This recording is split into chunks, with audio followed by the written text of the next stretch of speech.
Okay, hello and welcome to Thinking Beyond, the Beyond Center's monthly webinar series that addresses the big questions in science. Before we start tonight's presentation, I just want to make sure everyone knows about our upcoming topics. On October 28th, Professor Roland Fletcher from the University of Sydney will present on the evolution of intelligence on Earth and implications for SETI.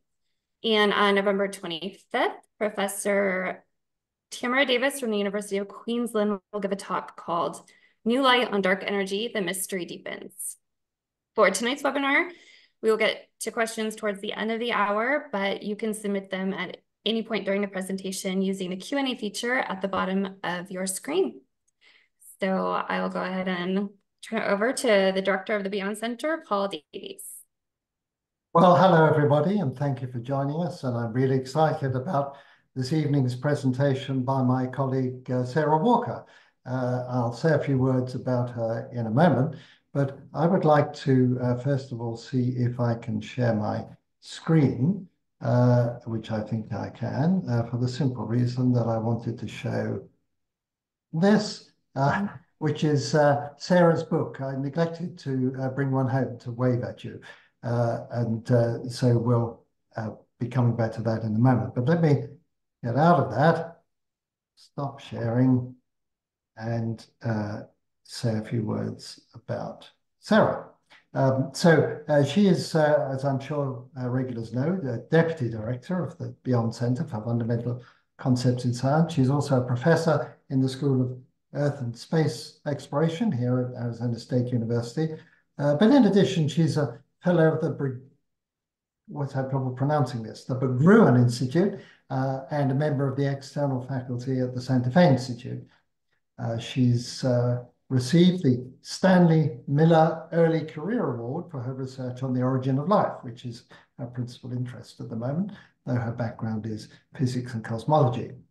And I just showed you the cover of her new book, Life as No One Knows It, and that's going to be the topic of our conversation this evening. So without further ado, I'll hand over to you, Sara.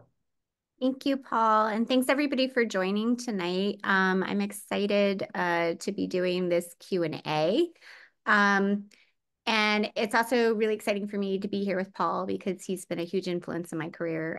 So I always have fun when we get to have chats with the public. So I'll get started. So as Paul mentioned, some of this talk is related to a book that just came out, but it's also about a research program that I'm working on with many fabulous colleagues, attempting to solve the origin of life with some new ideas that we're pretty excited about. And we're excited about them because they're really mapping some deep conceptual theory to things that are experimentally testable. And that's really what I'm going to try to talk about today, is like, how do we think about the ideas of life and the nature of life in the universe as you know, a new sort of a new sector of theoretical physics in some sense is the way I think about it. And how do we actually approach those ideas rigorously and try to figure out how do we actually test fundamental principles about the nature of what life is in the universe. So those are the ideas that get me really excited and keep me up at night. And part of the problem that we face in this field is really this sort of existential epistemological gap between what we think of as living things, which tend to be very complex, and most of the life that we've observed on the planet is such. So we have cellular life and all the life that has radiated from it since. And when we go in the lab and we actually try to make life from scratch, we often are in this regime of making very simple molecules.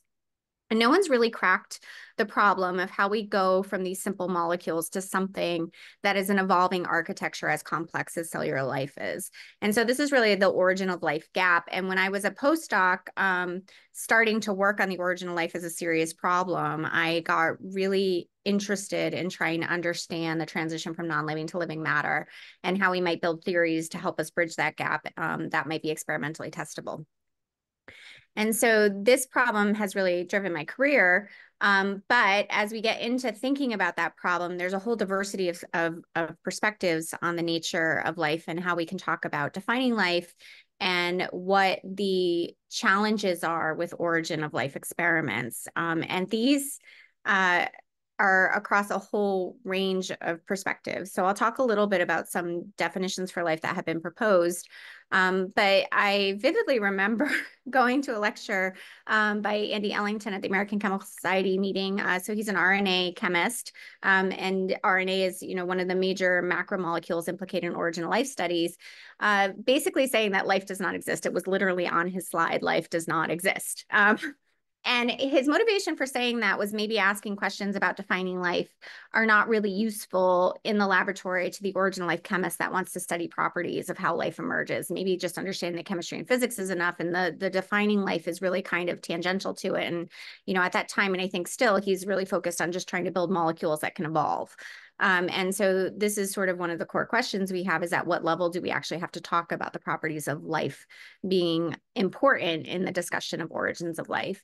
And Jack Szostak, who won the Nobel Prize in chemistry, or physiology and medicine, actually, I think, has written a paper about why definitions for life are not helpful for solving the origin of life, which kind of, I remember reading this paper also very early in my career and kind of being very shocked by the idea that we didn't need to even worry about the concept of what life was to think about the experimental problem. And his argument was, as one focuses experimentally on any of the defining properties of life, the sharp boundary seems to blur. So clearly, if we look at molecules, we don't see the properties that we associate to life. Life is usually considered to be an emergent property, something that emerges in the collections of many, many, many kinds of molecules interacting together to make something as complex as a living cell. And so if you try to pick apart living structures and look at their parts, we lose the feature of them being alive. And this has been one of the major paradoxical features associated with trying to understand the transition from non-life to life, because we don't actually know where that boundary is between parts and wholes and how we can think about these properties. And so there is a long history, nonetheless, of trying to define life, particularly in the field of astrobiology. So when we're going into studying the origin of life, we have to say something originated. And typically the approach is we have some definition of life that informs our hypotheses about the nature of life. And so, if you want to go down the route that Andy Ellington and Jack Szostak are pursuing, and they're using RNA as the first genetic material, they're kind of adopting a definition of life as an evolving system and looking for genetic materials that are associated with that as the first things that would be alive. There's a really wonderful essay by Carl Sagan about a variety of different definitions of life. It's called The Definitions of Life. And he goes through metabolic definitions, genomic definitions, and he has this great definition that he cites in that essay, which is something that you might find in the introduction of any biology textbook, which reads, any system capable of performing a number of functions as eating, metabolizing, excreting, breathing, moving, growing, reproducing, and being responsive to external stimuli might be alive. But of course, there's caveats. And so Carl Sagan was quick to point out in his own essay that if we actually went by that definition and someone came to Earth to observe us as an alien species and was trying to investigate whether there was life on our planet, they might come to think that cars are the dominant life form. And indeed, cars have now even been to space. So it might be a very convincing argument for an alien species to think that this is actually an adequate definition. And so he had this issue with that particular definition because he thought machines should be excluded. And so his, the conclusion that many in the field have come to, and there's still a lot of debate, is that there actually is no viable definition for life. And what Carl Sagan wrote in his essay is many such properties from that definition I just read are either present in machines that nobody is willing to call alive or absent from organisms everyone is willing to call alive. And one of the things that I really thought about going through all these definitions is actually this is a caveat of every single definition for life that anyone has proposed, is that it includes things that we intuitively feel should be excluded and excludes things that we feel should be included. And so in the case of this essay, Carl Sagan really felt that machines should not be included, and he wanted to exclude them, but had a hard time with standard definitions. I don't actually think that machines should be excluded. I think they are examples of life, but this requires sort of a broader context for understanding what life is and how we actually formalize the properties associated to life. And there's also some distinctions that we might need to derive or actually divide, what we consider life, which are things that are products of evolution, and machines certainly don't appear spontaneously in the universe in the absence of an evolutionary process to construct them, and things that we might call alive, which are things like us that have active properties of agency and actually are, making a space of possibilities and are creative in the universe. So these are some things that, start to grapple with if you're thinking about the origin of life problem. How does it emerge in chemistry, and how do we actually approach definitions for life? And so I was really struggling with these kinds of problems when I was a postdoc, as I mentioned, and I was starting to get into the origin of life field. Fortunately, I was very lucky as a postdoc to have Paul Davies as one of my scientific mentors. And Paul, really, when I remember when I arrived at ASU, he sat me down and he said, "What do you think the origin of life problem is?" And I thought, oh my God, well, that's a hard one, but I guess I can't answer that question unless I know what the question is. And so we had a lot of conversations about the nature of sort of the big open questions in science and how we think about it. And so this kind of led me down a rabbit hole of trying to connect the origin of life problem to a variety of other problems to actually look for the structure underneath what it is that we're asking when we're asking about the fundamental nature of life. And so, so I worked in a lot of fields over the course of my career. And I think when people are thinking about really hard existential problems in science, it was always really surprising to me that we didn't think about the problem of life as one of those hard existential problems. So usually if there's a lot of philosophical debate on these very frontier, science doesn't necessarily know how to answer this yet, but we know there's some new fundamental understanding to be gained by studying this problem. Right now, most people are thinking about problems like the nature of consciousness or the nature of intelligence in machines, and they're not really fundamentally thinking that the transition from non-living to living matter is one of those problems. That's not, that's not universal, but this was something that I started to observe as I was getting into the field of the origin of life. A lot of people thought that if we just did more of the same kind of chemical experiments, eventually we would have an idea of how life emerged from chemistry, and we didn't really need any fundamentally deep new understanding to solve that problem. But the way I looked at it was, if we haven't solved a problem in 100 years, and it's been almost 100 years now, actually, since Haldane and O'Perrin started the whole enterprise of origin of life experiments, with thinking about the prebiotic soup, maybe we need some new ideas to solve it. And so I got really interested in the problem of consciousness for a while, because it was there that, you're really confronted with where current approaches to thinking about foundational questions in science, like what we can do in physics, for example, don't seem adequate. And the problem with consciousness, as it's stated in that field, is that we have internal experience of the world, and that internal experience, what's called qualia, our ability to actually experience the moment that we're having right now. So I'm experiencing talking to you, all you're experiencing, sitting here listening to me on your computer. That is not actually something that we can probe from the outside. So there's no measuring device that can tell you what it's subjectively like to be a thing. And so, so there's this issue in the field of consciousness that we might be able to understand all of the firing of the neurons in your brain and be able to map all the functionality of your brain, and we still might not actually be able to explain what it feels like to exist, why you feel something, why you have an internal world. And so this became known as the hard problem of consciousness. It was coined as such by David Chalmers, but it's widely discussed in the field of consciousness science. And in looking into that problem, it gets super interesting, because if you're thinking about the nature of consciousness, you really have to start from first principles if you want to try to explain it. And this issue of measurement and how we think about interacting with things we're studying scientifically actually becomes critically challenging. And so some of the philosophy around the hard problem of consciousness has also led to another hard problem, which is called the hard problem of matter.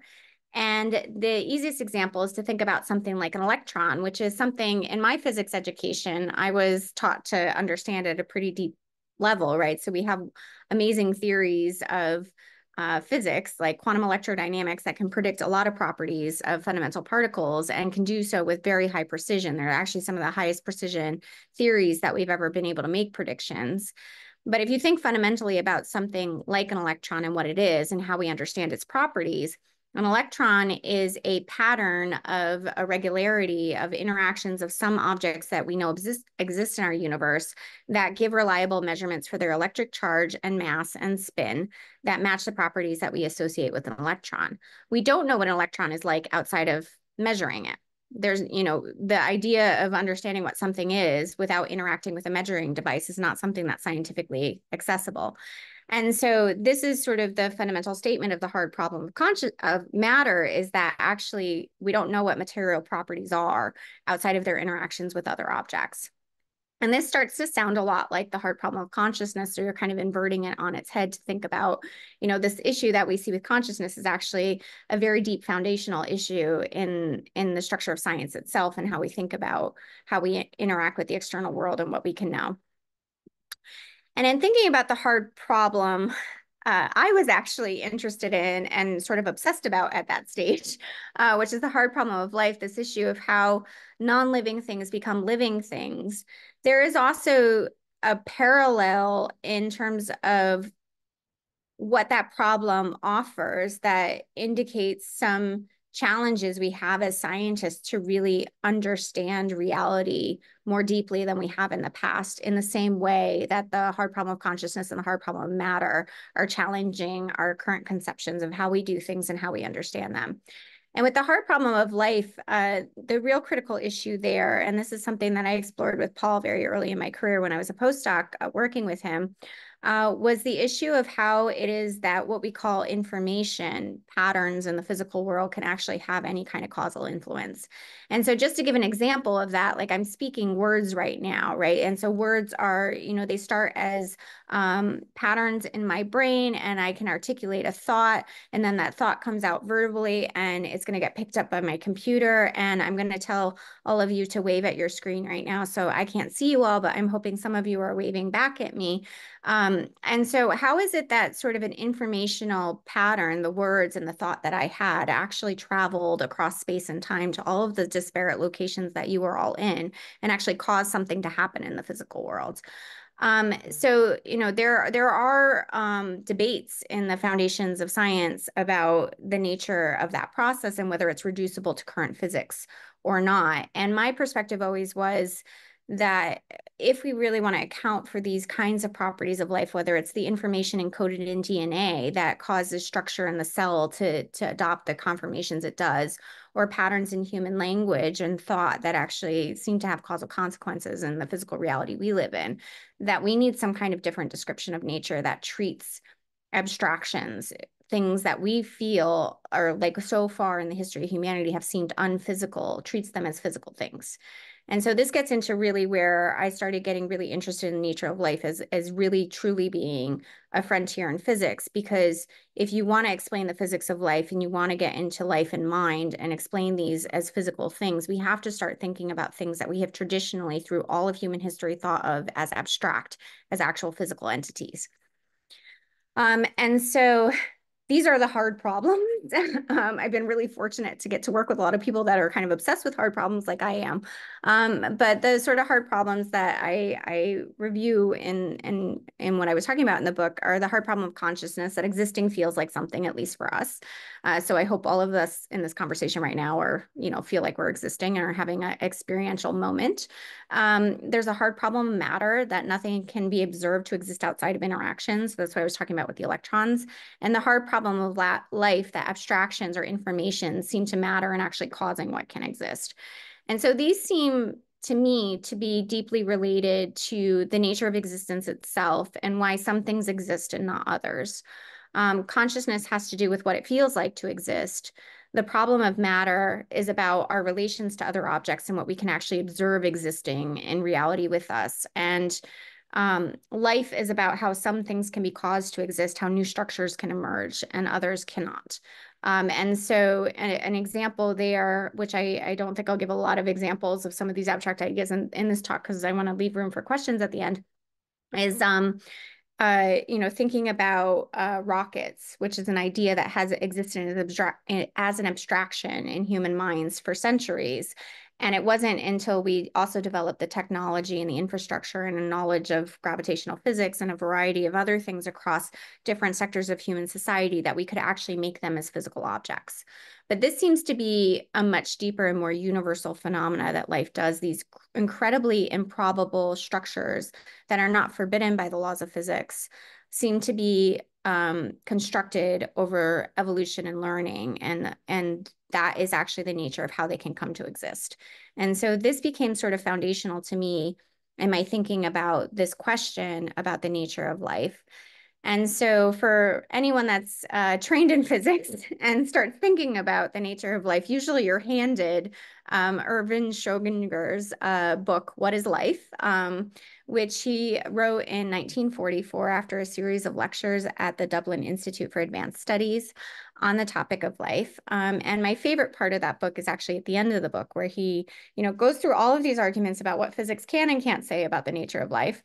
And then he concludes that actually what it's going to require to talk about living matter is other laws of physics that we don't know yet. And Einstein's had similar sentiments. I think a lot of people have over the years, especially people that have thought really fundamentally and deeply about this problem. And the fact that the origin of life is not solved, that problem I was talking about at the beginning, going from small molecule chemistry to something as complex as a cell, we don't know how that happens in the universe, I think suggests that we are really missing something very fundamental. And to me, that fundamental thing that we're missing is actually as deep as any of the laws of physics that we know so far. So I want to kind of transition into thinking about the problem of life and like what we're actually facing when we're talking about trying to solve it. And I'm not trained in chemistry. I'm trained in theoretical physics. So it was super interesting to me starting to think about the origin of life problem and how we could think about the emergence of life in chemistry from the perspective of theoretical physics. And one of the biggest challenges you immediately confront is the complexity of biological objects. And what I'm showing here, just as an example, and I'll play the movie again while I'm talking, is a molecule called Taxol, which is one that is produced by the yucca tree. It's used as an anti-cancer drug, and it has a molecular weight of about 853, and you can see the atomic configuration here. And the sort of movie is animating the atoms in that molecule coming together to make that specific molecule. But if you wanted to iterate over the space of all molecules that have the same composition, but might have different features about how they come together to make the three-dimensional structure and different bonding arrangements, you could fill 1.5 universes just with that molecular formula, all the different conformations. And this to me was really mind-boggling as a physicist interested in studying life because I was used to thinking about the nature of the universe as big, and I love that like the Hubble Deep Field is shown in the background of this animation. It's one of my favorite things. So it's like there's billions of galaxies out there.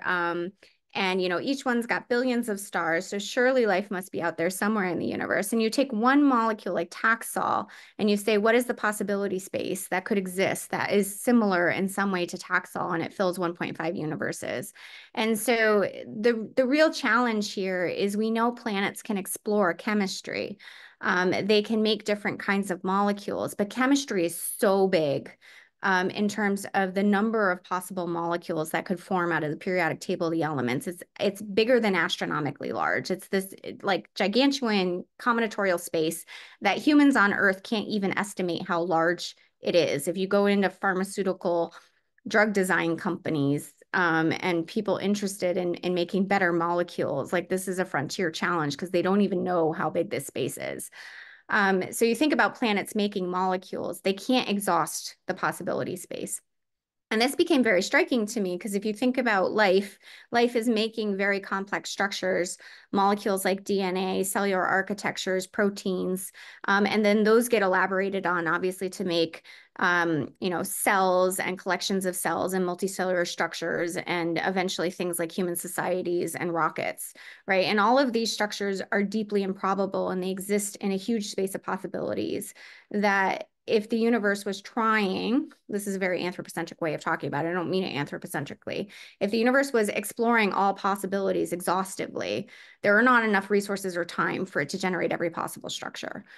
So this becomes a fundamental question in the origin of life. How is it that selection takes hold on a planet to start making more complex structures and yields a cascade of complex things that can form on a planet that we might call life?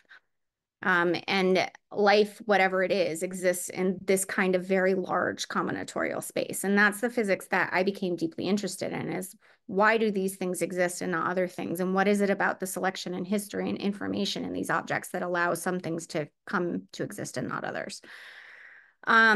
So this is sort of just, you know, the question then can break down to, like, if you're asking this question about what is life, we can now reframe it in a way that we can talk about it from a more fundamental perspective, but also a more quantitative and rigorous one, and one we might go test in the lab.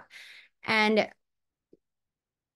we can ask, if we had the periodic table of the elements, what is the likelihood of forming taxol by randomly combining elements?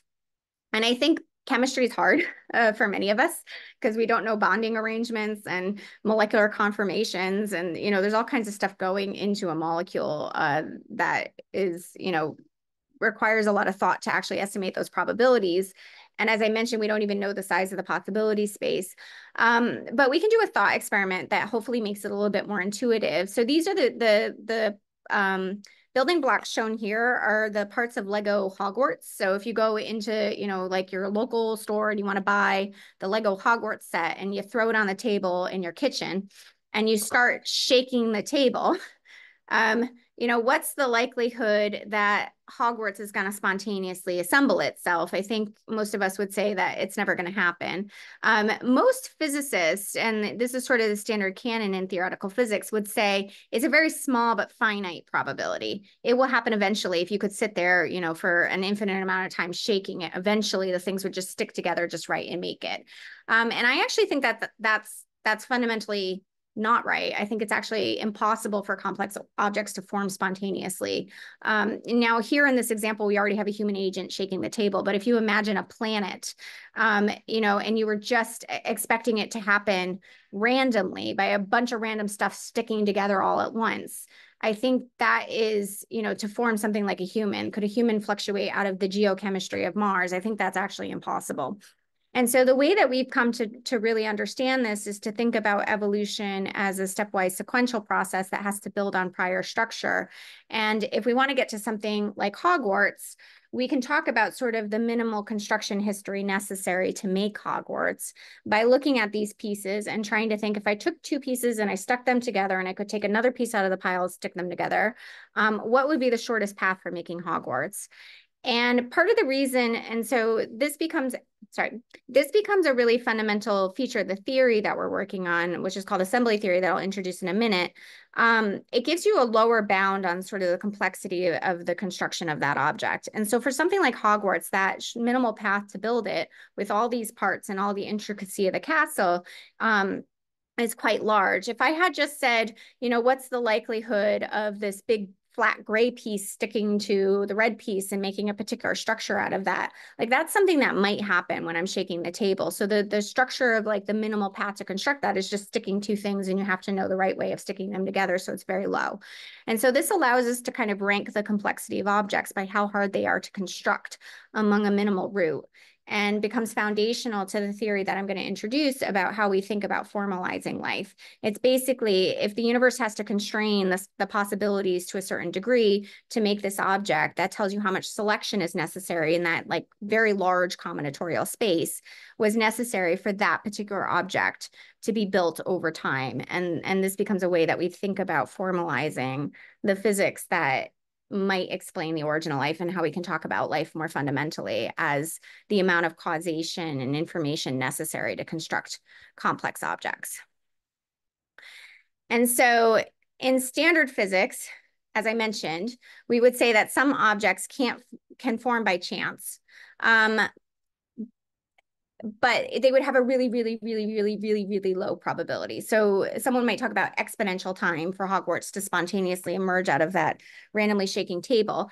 And so this is, in some sense, how we can recognize signatures of evolution or design, because they look like things that couldn't happen by chance alone. They require selection and history for their formation. And this is something we already know from studying evolutionary biology, but actually encoding that into physical law and thinking about that as a fundamental feature of physical reality is something that we have not yet really understood how to do or how to regularize. And it's critically important for solving the origin of life, because we need to understand how this kind of selection, how things that look like they could only, you know, they're so improbable as the universe could never construct them, started to happen on a planet just because there was enough selection in the environment and the chemistry started to select on itself to make complex objects, which would be the emergence of cellular life. And so we take these ideas and they are rather abstract, but as is any theory of physics, especially when it's first developed and you're really trying to come up with the ideas. But we can talk about actually how do we measure the amount of causation or selection in a physical object like Lego Hogwarts, or like the molecule taxol, or like DNA, or the first living things that happened on this planet. By looking at this property I just talked about, this minimal construction history, which is encoded in the assembly index, and then looking for things that are complex, things that require a long history for their formation in high abundance. And we have a way of talking about this in terms of assembly, which is this equation shown here, but basically what it is intended to capture is that some things like you and me require a lot of selection and construction history, a lot of constraints in the space of possible things that could exist, which is captured by the assembly index. And for us to exist, a lot of us, like a lot of people on the planet, high copy number, that indicates that we're actually the product of life. We're the product of an evolutionary lineage that's been constructing material things over long time scales. And so this is sort of the formalization of the theory, but what gets me more excited, or why I got excited and wanted to work on the theory, is because this is actually a property we can go and measure in the lab, which means that we can actually test for life in a really rigorous way by looking for complexity that we wouldn't expect to form spontaneously, but actually requires an informational history, a lineage of objects that have some information about constructing the next set of objects in order for them to form.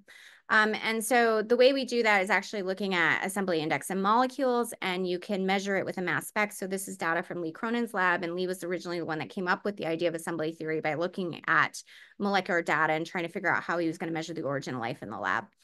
And what his lab was able to find is if they looked at living and non-living samples and they try to measure this property of the assembly index of these molecules, knowing that all of them were abundant because they can't measure them in a mass spec if they don't have a high copy number. There's a threshold of about 15 for covalent chemistry that we observe in aqueous systems on Earth, above which only living samples produce molecules of that complexity. So the assembly index seems to give us an abrupt threshold in that chemical space. If you think about all possible molecules, if we get the ones so complex that they're above 15 steps in their minimal path, they seem to be uniquely produced by life. And so that's incredibly exciting because it gives us an idea of like how to actually do life detection in a rigorous way by looking for complexity in the universe. If we want to go to Enceladus, or which is a moon of Saturn, or if we want to go to Mars, or if we want to look on exoplanets, we might just look for complex molecules as indicators of life if they have high assembly. But also for me, it's incredibly exciting because there is this sort of fundamental complexity threshold that might be indicative of what we're actually talking about when we're talking about the transition from non-life to life. And right now, my lab is working on a lot of theory to try to formalize a phase transition in assembly theory, which is this idea of these construction histories for making objects that we can actually talk about when the origin of life actually emerges in a given system. And I also like some of the features of this theory because they introduce sort of new philosophical insights into the nature of life. So these are just two of my favorite quotes about material reality. And going back to the beginning, thinking about the hard problems that we might need to invent new ways to think about abstract things as physical. We're not done just, describing what's fundamental in physics, and what's fundamental might actually end up being more like what we've traditionally described as informational, like informational things become material. And in assembly theory, this is pretty easy to talk about because we have this construction history, the assembly space, this minimal path for making an object, that because we're talking about going and measuring it as a physical attribute of molecules in the lab now, becomes physical in the same sense that the molecular weight of the molecule or the charge of the electron is physical, right? It's something that's a correspondence between this object and a measuring device. And so it allows us to now talk about how much information content is necessary in order for this object to be constructed. And so this is one sense where I think about what we're doing with assembly theory and the measurement in the lab and this way of formalizing life as a theory of physics, because it actually is one that is a theory that's built trying to deeply correspond with the physics of measurement. And so, you know, some interesting properties thinking about that in the history of physics. I'm going to go fast now because I want to make sure we have time for questions. I know I always talk fast anyway, so it's lightning round. If you think about the history of physics, it's pretty brilliant because most of the major advances in physics have always been, we took two things that we as a species had traditionally thought were really different. And we were able to understand at some abstract level by our theories that these things were actually the same thing. And so, you know, one of my favorite examples is terrestrial and celestial motion, because that's very physical to us. So like you can go up and look at the night sky and you might see a planet moving across the night sky as humans have for hundreds of thousands of years. But we had no idea until the time of Galileo and Newton and the kinds of measurements that they took and the theories that they built, that that was the same physics that explains why, you know, most of us, I think, are sitting down right now, probably, but some of you are standing up. But why are we stuck on the planet? Like, why, if you jump up right now, will you fall back down? Right. So that's a major unification that happened in the history of physics. And these examples are some other ones. There's a wonderful paper by Frank Wilczek that kind of goes through these. And it's like, I think it's called Physics in 100 Years and goes through past unifications. But the one I'm really interested in is we had theories of computation that emerged in the last century. And assembly theory, you know, it seems superficially related to those, but it's actually a theory of matter and evolved matter in particular. And so it's representing an interesting unification of what we have traditionally thought of as computation, which is abstract and substrate independent, and matter, which is the actual physical substrates that we think exist, and saying that, you know, that information is the substrate and it has these material properties. And that seems to be something that's really critical, I think, to solving the origin of life problem. And it leads to this idea that when we're talking about living things, what we're actually talking about is lineages of propagating information. So these evolved structures that can actually make more complex structures over evolutionary timescales. And we're a part of that process. And so is the technology that we're creating, which is one of the reasons I disagree with Carl Sagan's sentiment that machines are not life.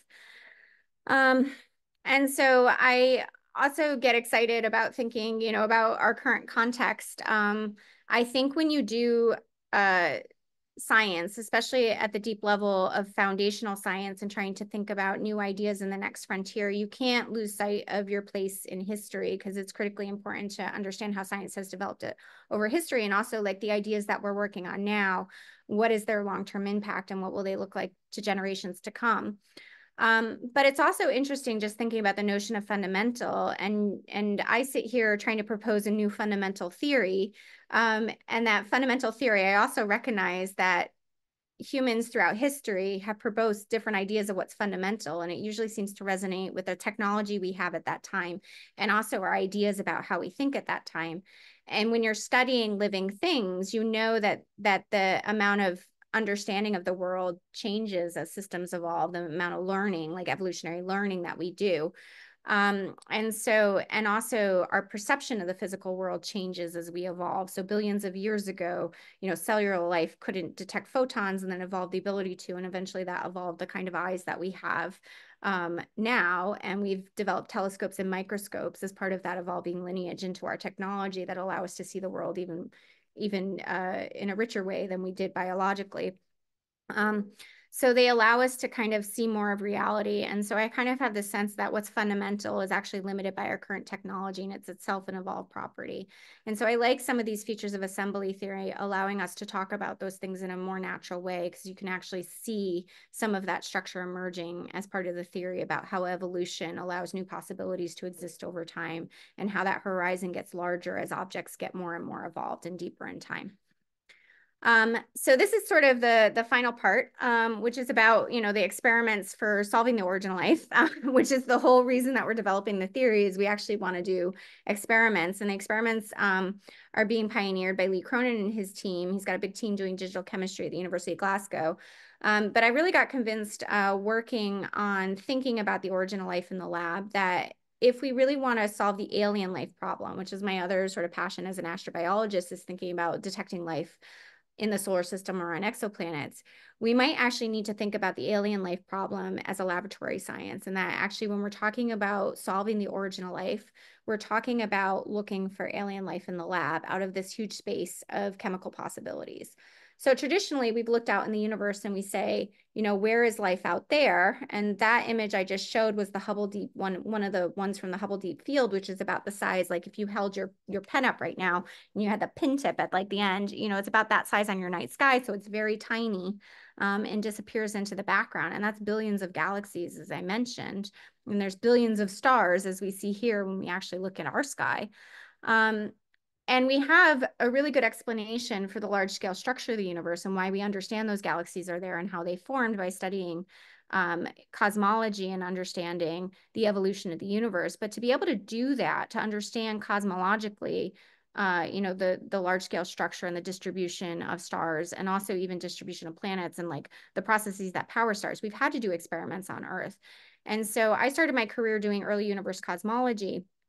And, that field has a really tight coupling to what happens in particle accelerators on Earth, because the only time that we can study energy scales that are like the early universe is using these experiments like the Large Hadron Collider.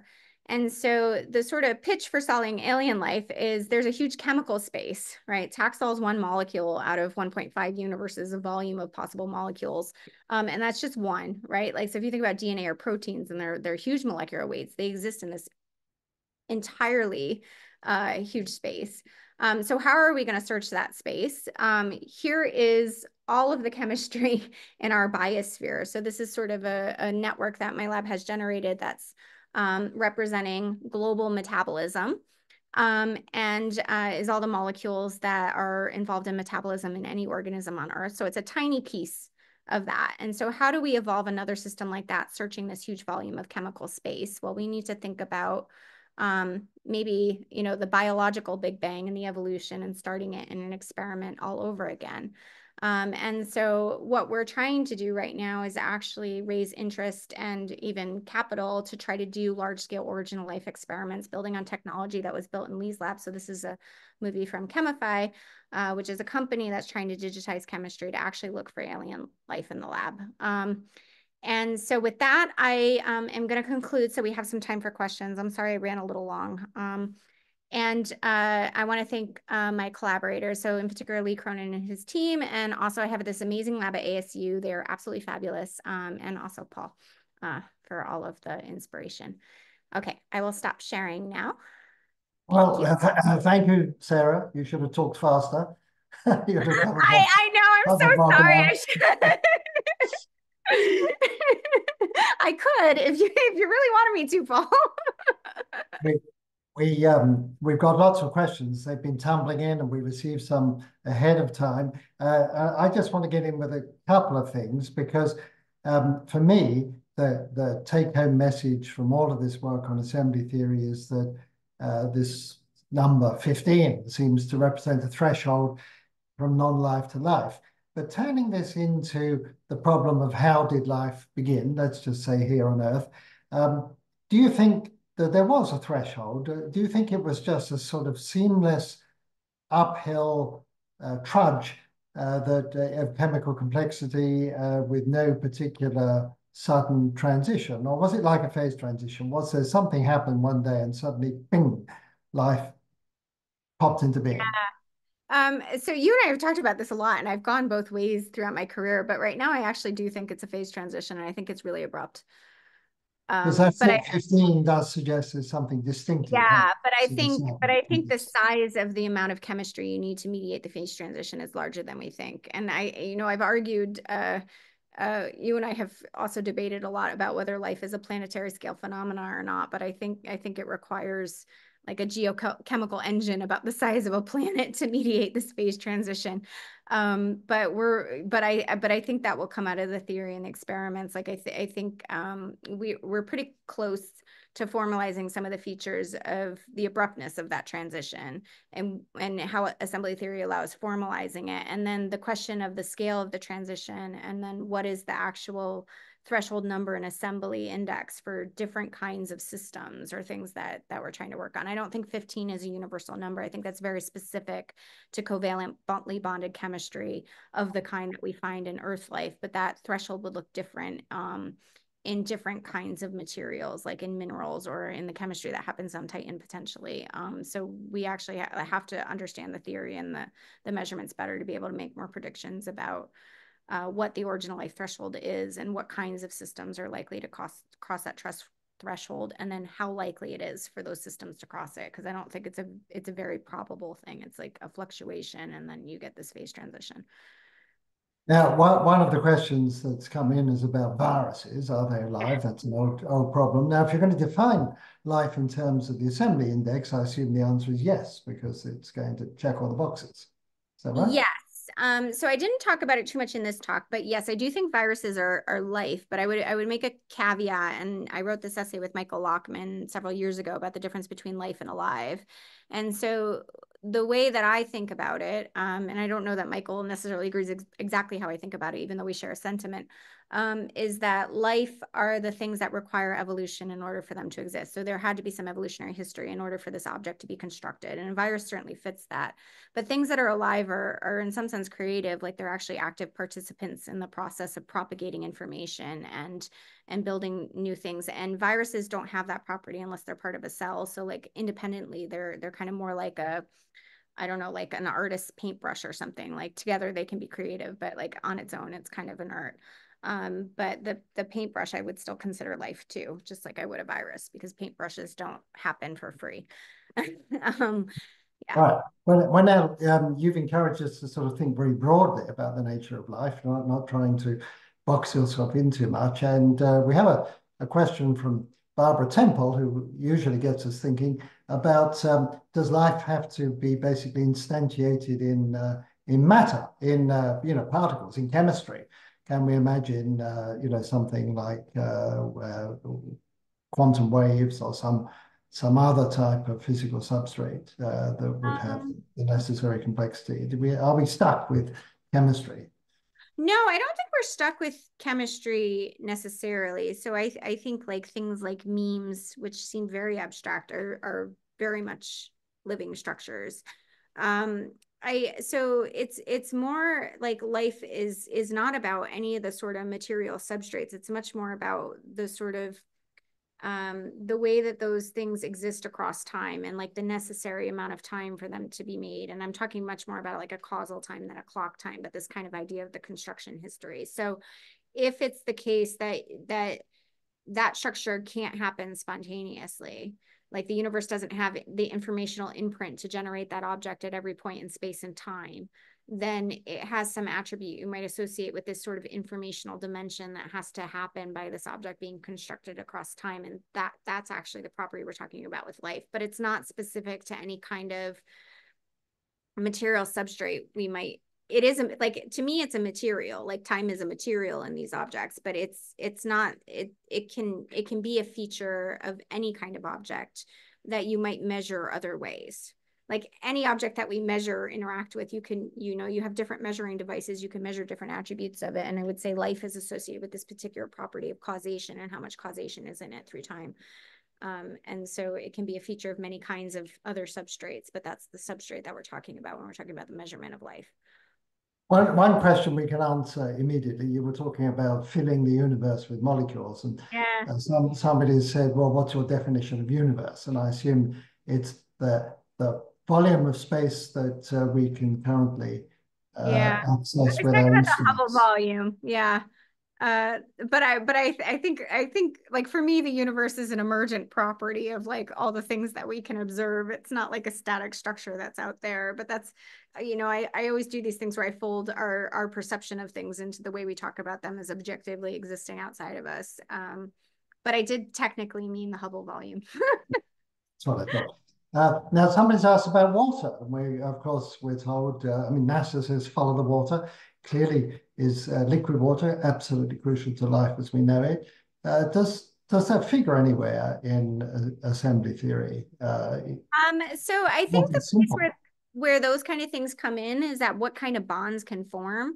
And so it's actually the case that there should be this big A assembly, which is assembly index plus copy number, should have an upper bound for any abiotic system about how much causation could you actually possibly observe if that system was just kind of randomly exploring the space of the chemistry on that planet. And that upper bound is set by the bonds and like their stability. And so that will be controlled by water. And so I think there is a connection, but we aren't quite there yet with understanding how to map these very abstract ideas to like the chemical realities just yet. But I see a pathway for connecting it to aqueous chemistry that might be interesting and actually be a much deeper set of arguments about why life might form in aqueous environments that involve water and not other kinds of liquids. Right. Right. There's a question about panspermia, and if people watching don't know what that is, it's the possibility that life can spread from place to place. And that means if it gets going just sort of somewhere in the galaxy or nearby, then it could spread everywhere else, versus popping up all over the place, ab initio. Or, of course, being unique to Earth. We don't know which of these it is. But does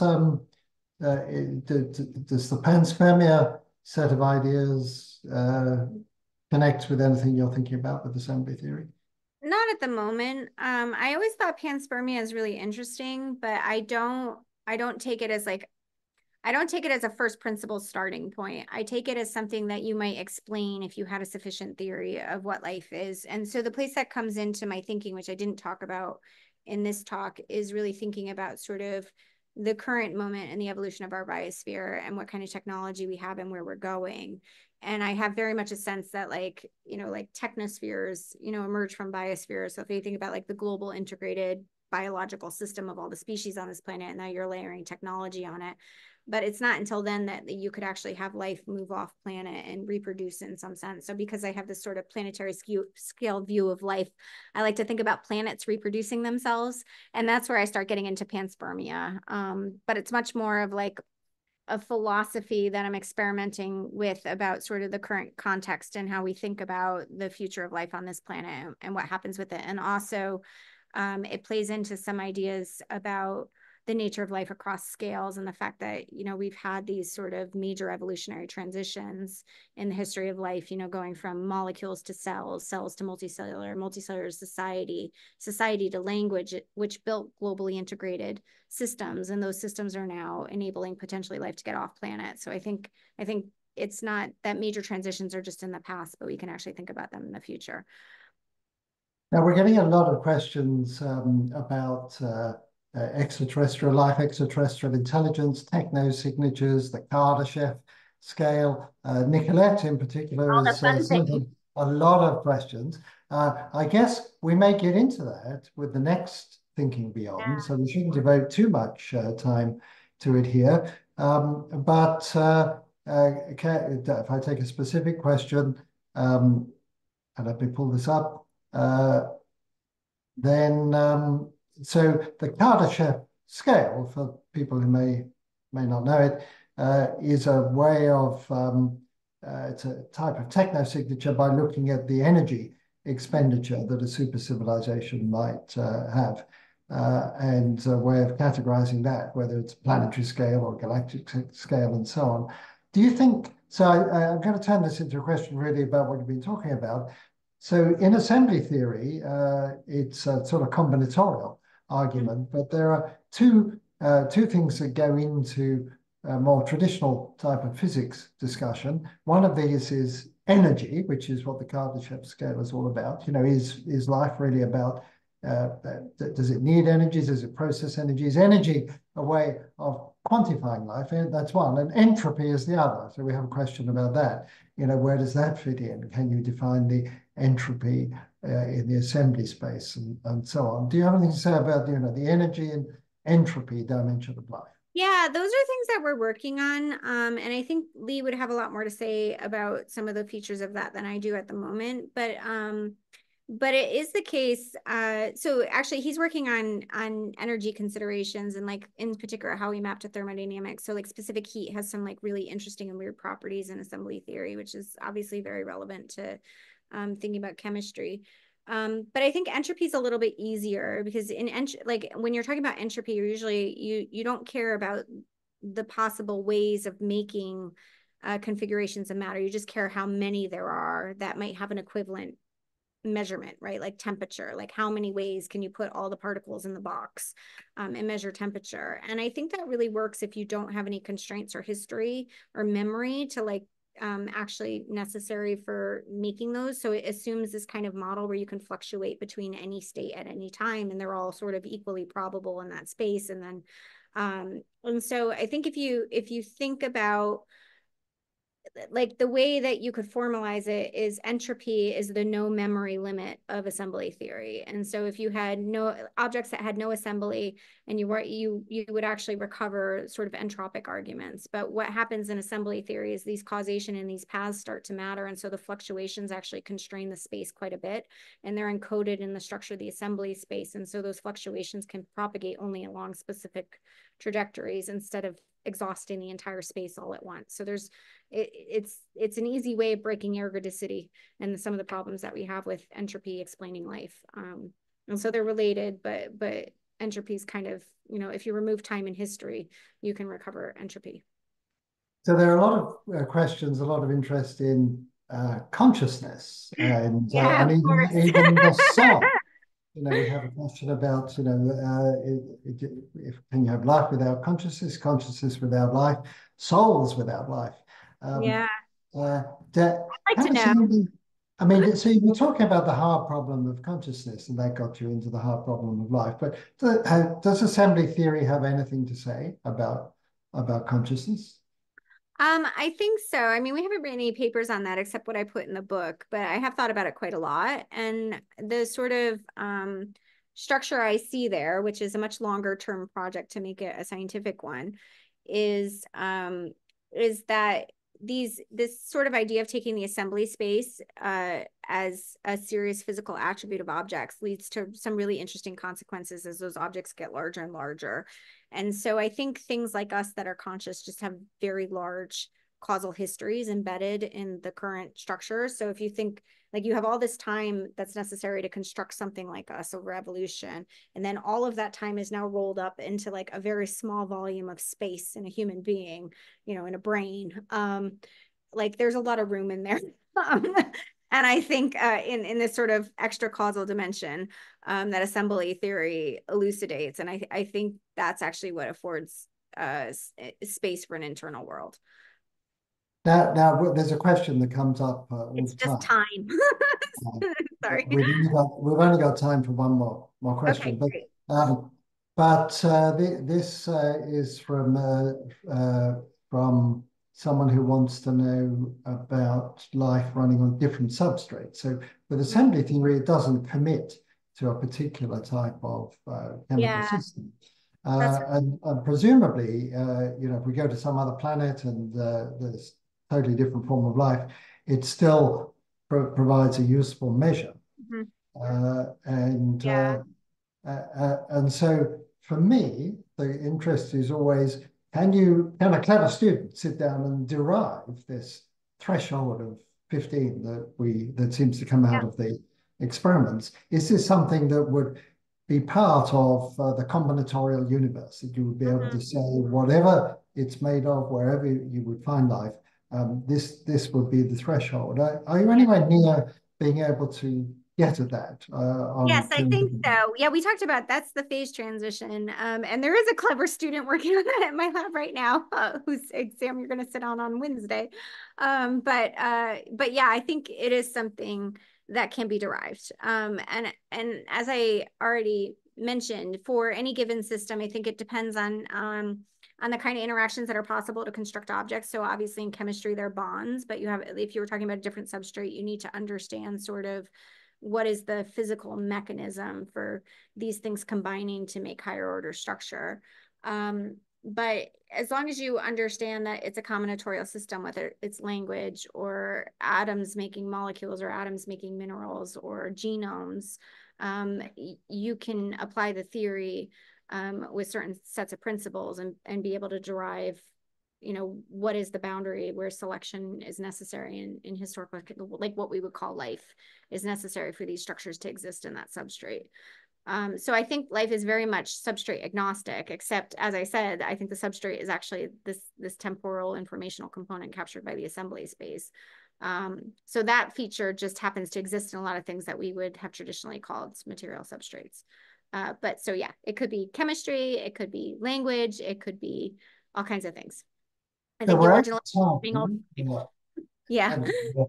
And apologies to those people who didn't get around to their questions. So one particular question that I just wanted to answer myself, one of our attendees says, why is it not possible with our Thinking Beyond to enable the attendees to communicate with each other and exchange ideas in real time during the presentation and discussion? And I think the answer to that is that we don't want these things to become a sort of free-for-all, and we would like people to focus on the presentation and the Q&A that comes after it and not have their own sort of sideshow, if that's what is being asked. And so we're going to stick with this particular way of organizing things, and we'll look forward, I hope, to most of you coming for the next presentation, where we'll be picking up the theme also about techno-signatures and extraterrestrial life, but from a very different perspective.